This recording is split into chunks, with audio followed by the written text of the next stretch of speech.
மல்லிகார்ஜுன் அவர்கள் வந்து press meet கொடுக்கிறாரு. நாங்க என்ன ஒரு 60 வருஷம் 70 வருஷம் கட்சி கிடையாது, எங்களுக்கு என்ன பண்றதே தெரியல, ஒரு 3 நாட்கள் அப்படின்றீங்க.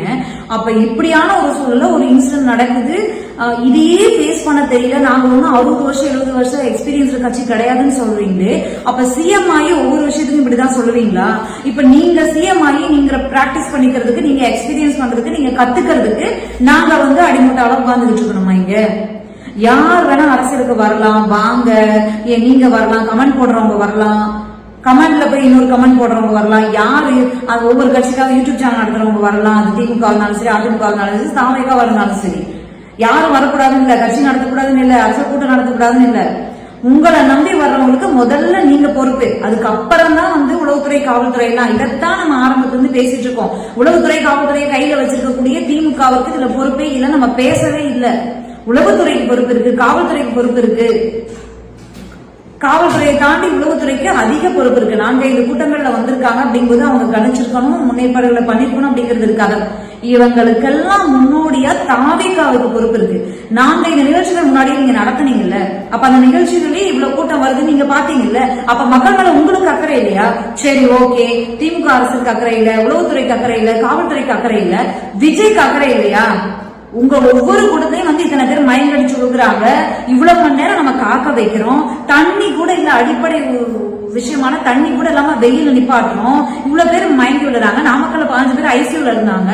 அப்ப உங்களுக்கு வந்து விஜய் அவர்களுக்கு பொறுப்பு இல்லையா? அந்த உயிர்கள் மேல விஜய் அவர்களுக்கு அக்கறை இல்லை. காவல்துறைக்கும் உளவுத்துறைக்கு மட்டும்தான் அக்கறை இருக்கணும், விஜய் அவர்களுக்கு அக்கறையே இல்லை, எங்களுக்கு எந்தவித கவலையும் இல்லைன்னா அப்புறம் எதுக்கு நீங்க பொது வாழ்க்கைக்கு வரீங்க, எதுக்கு அரசுக்கு வரீங்க? இது ஒரு கேள்வி. கரூர்ல இருந்து கிட்டத்தட்ட 6 மணி நேரம் டிராவல் பண்ணி வர வச்சு மகாபலிபுரத்துல ஒரு ரெசார்ட்ல ஆறுதல் சொல்லியிருக்காரு. 30வது நாள் அன்னைக்கு உங்களுக்கான கல்வி மருத்துவ உதவியெல்லாம் நான் எடுத்துக்கிறேன், உங்களோட நான் வாழ்நாள் முழுக்க நிற்பேன்னு சொல்லியிருக்காரு. இதெல்லாம் நம்ம வரவேற்கிறோம். மற்ற அரசியல் கட்சிகள் இந்த மாதிரி தன்னுடைய கூட்டத்துக்கு வந்து பாதிக்கப்பட்ட நபர்களுக்கு இந்த மாதிரி வாழ்நாள் முழுக்க உங்களுக்கு தேவையான அனைத்தையும் நான் பண்றேன் அப்படின்னு வாக்குறுதி கொடுத்திருக்காங்களா, இல்ல 1 லட்சம் 2 லட்சம் நிதியோட ஓடிட்டாங்களா அப்படிங்கிறது இருக்கு இல்லையா? அப்படி விஜய் பண்ணிக்கக்கூடிய இந்த விஷயத்த நம்மளும் வரவேற்கிறோம், நல்ல விஷயம்.